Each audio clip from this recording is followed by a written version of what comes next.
Hi, I'm Ellie Czeck, and I'm September's INDY warrior.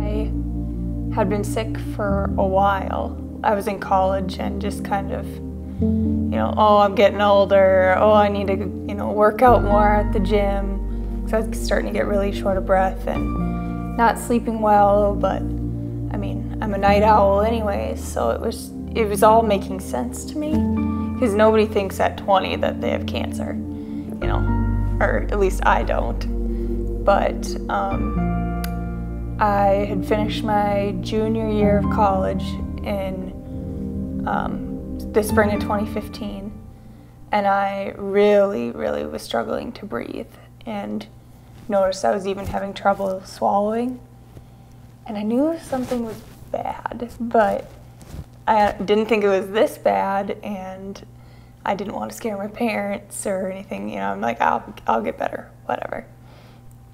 And I was at work one day, and I just couldn't stop coughing and was starting to really struggle breathing, so I just had to call my roommate and friend and, ask her to take me to the NDSU doctors, and they took an x-ray, and when I saw the x-ray, I saw a black lung, which is healthy with the white outline, and just completely white on my right side.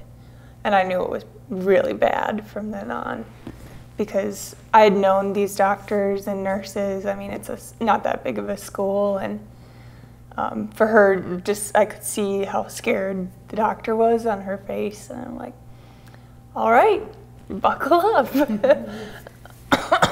From there, I was put into one of the hospitals in Fargo, and they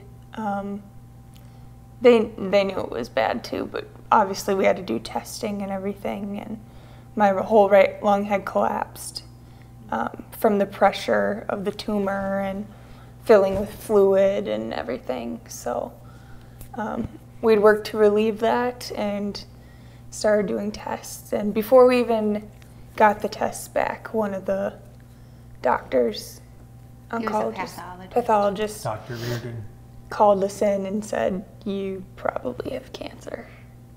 He's like, most likely you do, because nobody this age's lung should be collapsing. And I think I cried for 5 minutes, and we went and did biopsies, and I just kind of decided right then and there, like, I'm not gonna die. So I just, very strong-willed. From there, they started to figure out that I had Ewing Sarcoma Askins tumor. So it's a children's bone cancer. So being 20, I was old for this disease, because it typically presents in children like 10 to 14, usually boys, and in long bones, like your arm or your leg. And for me, it was in my back and my ribs. So that was just like all sorts of not normal.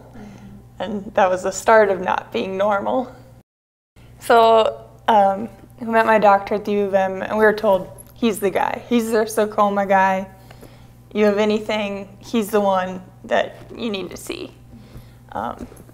And he didn't usually get people my age, 20 years old. And so he had kids my age too. So I think that kind of put a lot of extra pressure on the people around me, because a lot of the people taking care of me saw their own children in me. And from there, I basically said, do whatever you have to do to get me back in school, and I'll graduate. So I just said, get me back there, I'll do whatever you need me to do, follow your rules. And I mean, sometimes I tried to work around them, but I just said, get me back to being normal. I'm like, it's sad when you're 20 and all you want is to sit at a desk job and just to like have that normal, like being bored at your job or not liking your job. I'm like, I just want to sit in my cubicle and just hate my life, and that would be the best thing in the world to me. I mean, I don't hate my job, I love it, but just, you know, you hear about older adults complain about that. I'm like, oh, that would be just so perfect. That excites me. But from there, I started chemotherapy and was admitted to the U of M hospital. Her tumor. Not supposed to cry. It was about the size of those large Kleenex boxes. So her tumor was so large, it pushed her heart and her other good lung to about 60% capacity. The tumor was huge. It was bigger than her own lung. Okay, so I made it through my first round of chemo, and it hurt really bad, but as I started to do that round, I had super high fevers. I didn't need to do thoracentesis anymore because it was already taking a lot of that extra fluid and tumor, like just destroying it. So in a way, a lot of my pain was still there, but it was starting to be alleviated because it was the chemo was eating away at it. So I mean, in that sense, I was feeling better. We spent, you know, I started my second round and we spent the 4th of July in the hospital. We did get to see fireworks from the top floor over the Stone Arch Bridge. So I mean, they did try and make it not so terrible. But those fireworks are kind of like the last memory I had. Because July 5th in the morning, I had a cardiac arrest. And it gets kind of spotty from there. Yeah, so I guess I ate, and Mom and Dad were just sitting and talking or reading in the room, and I mean, I would eat, nap. You know, it just wipes you out. You're so tired. And after that, I don't really remember much. Other than, I guess, a couple days later, waking up in ICU. And thank God Mom works in cardiology because she knew what symptoms I was presenting. First, they thought I was having a seizure. And then, that's what it looked like. Yeah, and then she realized what was happening. So we were very thankful that we were there, and the nurse was in the room, and Cold blue. Yep. And so you hit the button, everybody comes running in, and some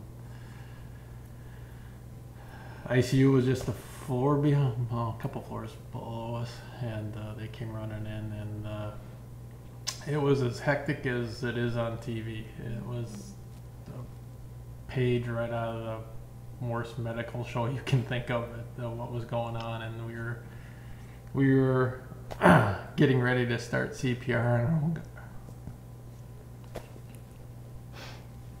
but it worked out.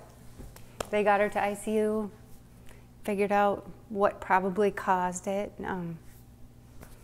Another genetic issue that all the meds mixed together caused the cardiac arrest. Mm-hmm. So. What does it mean? I guess